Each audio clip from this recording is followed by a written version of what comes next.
बच्चे आज के इस वीडियो के अंदर मैं आपको सिखाने वाला हूं रूट वाले बहुपद का गुणनखंड कैसे ज्ञात करेंगे। ओके, तो देखो मैंने दो सवाल लिया यहां पर, ये दोनों सवाल रूट वाले हैं। गौर से देख सकते हैं, ये रूट लगा हुआ है, ये रूट लगा हुआ है, यहां रूट लगा, यहां रूट लगा हुआ है। ठीक है, यानी रूट वाले सवाल है, इनका गुणनखंड कैसे ज्ञात करना है आइए इस वीडियो के अंदर हम चर्चा करेंगे। ओके, तो देखिए सबसे पहला काम करना है क्या कि इसको हम मान लेंगे ए और इसको मान लेंगे बी और इसको मान लेंगे सी। ओके, मैंने मान लिया ए बी सी मान लिया। ठीक है, तो सबसे पहला काम कीजिएगा कि ए गुना सी करना है, यानी ये वाले को इससे मल्टीप्लाई करना है। ओके, जब मल्टीप्लाई करेंगे तो क्या आएगा, √3 को मल्टीप्लाई कीजिएगा 13 √3, इससे मल्टीप्लाई कीजिएगा तो क्या आएगा। ठीक है, देखिए यहां ध्यान से, ये √3 और ये √3, कभी भी रूट में अगर एक रंग का संख्या 2 गो हो तो रूट से बाहर निकाल लेंगे। ठीक है, देखो यहां पे एक रंग का संख्या है, यानी 3 दोनों में एक बाहर निकल जाएगा और एक बच गया यहां पे 13। ये जो देख रहे हैं 13 बच गया, 13 से इसका मल्टीप्लाई कीजिए, क्या आएगा 39 आएंगे। क्लियर है, बात समझ रहे हैं, ये 39। अब करना है क्या, यहां पर ध्यान से समझना वरना नहीं समझ में आएगा। ओके, ये जो 39 है, इस 39 को ऐसे दो भागों में बांटनी है जिसको गुना करने पर 39 आ जाए और जोड़ने घटाने पर आपका b यानी 16x आ जाए। बात समझ रहे हो, ये 39, अच्छा यहां पर x भी ले सकते हो, ये √3 है ना, x² भी ले सकते हो, तो यहां पर x² भी आ जाएंगे। ठीक है, तो इसको ऐसा तोड़ना है जिसको गुना करने पर वो 39 आ जाए, जोड़ने घटाने पर क्या आ जाए, 16 आ जाए। बात समझ रहे हो।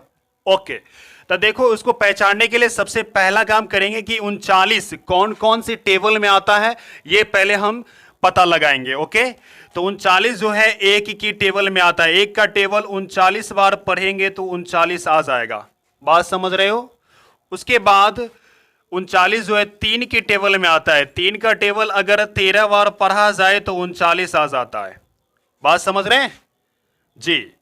तो देखो अब कोई भी टेबल में 39 नहीं आएगा, किसी भी टेबल में अब 39 नहीं आने वाला है। इसका मतलब यह हुआ कि इन्हीं दो गुणनखंड में से, इन्हीं दो फैक्टर में से कोई ना कोई एक फैक्टर होगा जिसको गुना करने पर यह 39 आ जाएगा और जोड़ने घटाने पर 16 आ जाएगा।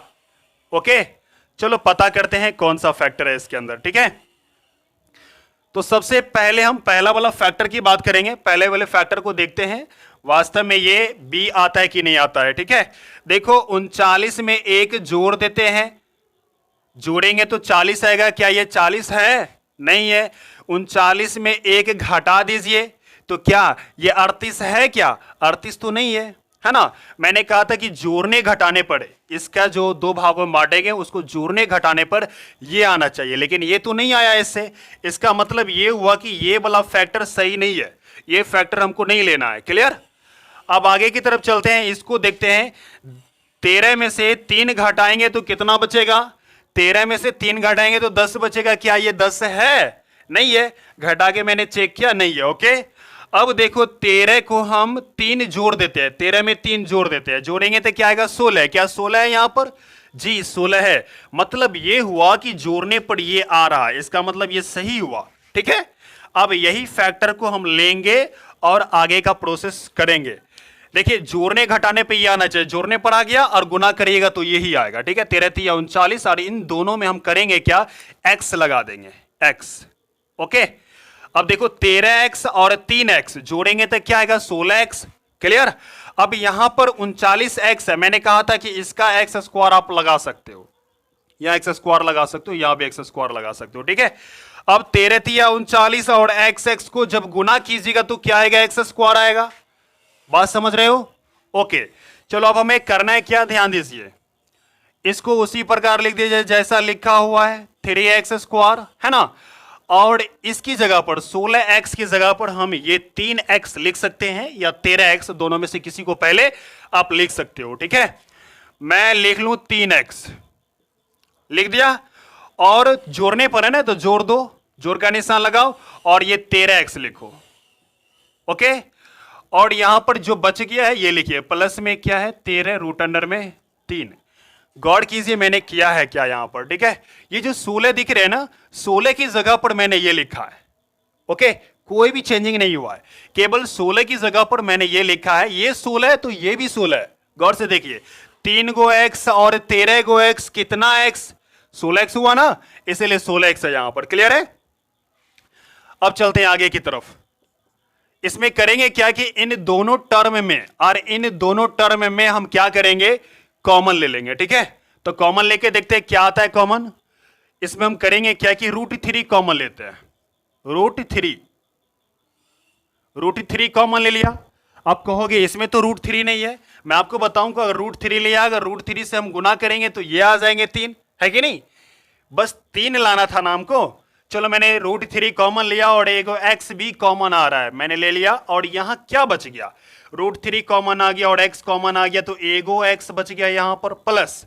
और यहां क्या बच गया, यहां पर ध्यान दीजिए, हमको 3 लाना है, तो 3 से अगर √3 से अगर गुना करते हैं √3 तो आप क्या आ जाएंगे 3। क्लियर है? ओके, अब देखो यहां पर क्या लेना है, साफ साफ दिख रहा है कि यहां पर हमको 13 कॉमन है, 13 दोनों में है, निकाल लो x। और यह क्या बच जाएगा, √3 बच जाएंगे, √3 लिख दीजिए। ओके, अब गौर कीजिए यहां पर प्लस के इधर वाले प्लस के उधर वाले, ये दो टर्म में देखो ये ब्रैकेट कॉमन आ रहा है, यानी बराबर है, कॉमन आ रहा है। जब ये दोनों बराबर आ जाए तो समझ आना सवाल आपका सही जा रहा है। ओके, तो हम क्या कर लेंगे, x प्लस में √3 कॉमन ले लिया, बच गया क्या चीज, ये बच गया, इसको लिख लो √3x।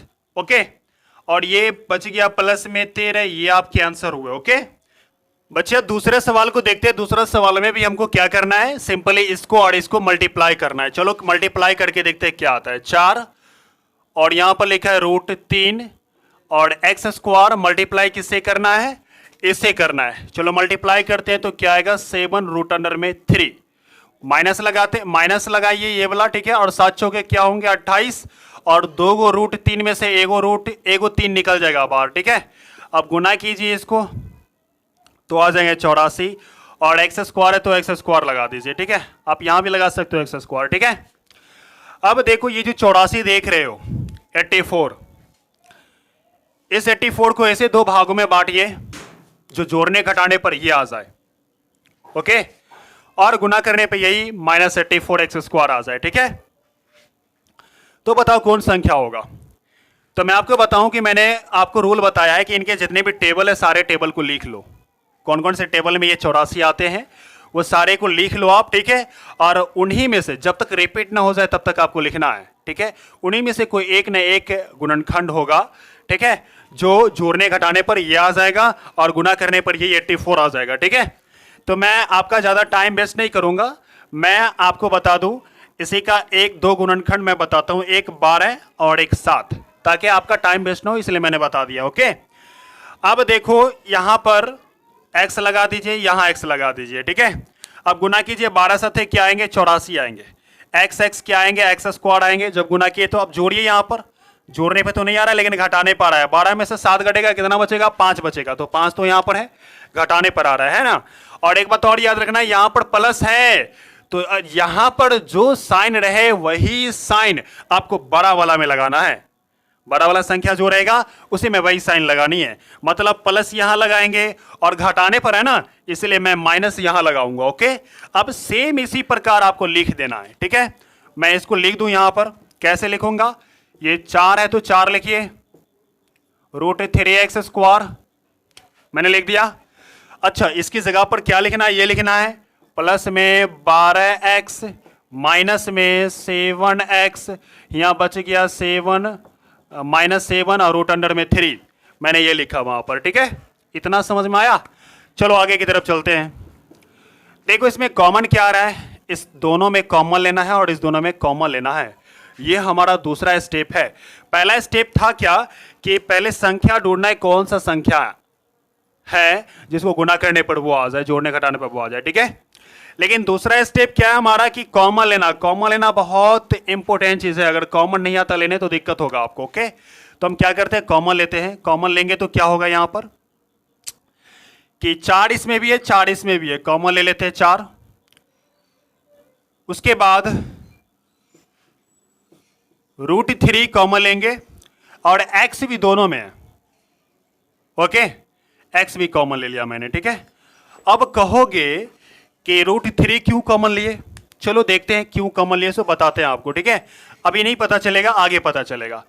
तो अब बच गया हमको क्या, 4 निकल गया, √3 निकल गया, एक x निकल गया, यहां पर बच गया सिर्फ x, मैंने x लिख दिया वहां पर। ओके, अब देखो 4 है ना, 4 है, और अगर मैं यहां पर √3 लिख दूं तो 2 गो √3 में से 1 गो √3 बाहर आ जाएगा, यानी कि 4 या 12 x आ गया, है कि नहीं, यानी √3 लेने पर काम मेरा चल जाएगा। ओके, अब आगे की तरफ चलते हैं। ये -7 कॉमन आ रहा है, माइनस दोनों में, 7 दोनों में, निकाल लो।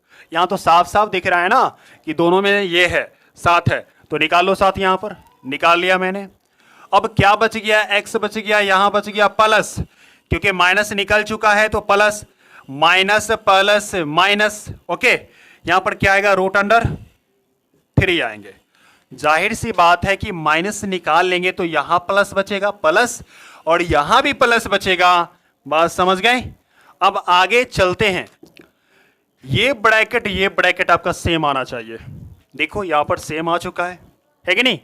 जब सेम आ गया तो आपका सवाल लगभग में सही है। ओके, हम करेंगे क्या कि कॉमन ले लेंगे इसमें भी, यानी कि माइनस से इधर और माइनस के उधर कोई भी, ये ब्रैकेट बराबर दिख रहा है तो एक ब्रैकेट बाहर निकाल लेंगे। अब क्या बच गया, ये बच गया, तो यहां पर लिख दो 4 √3x, और यहां क्या बचा, माइनस में 7, क्योंकि ये तो ब्रैकेट निकल चुका, ये ब्रैकेट निकल चुका, तो ये दोनों ना बचा। बात समझ रहे हैं, ये आपके आंसर हुए।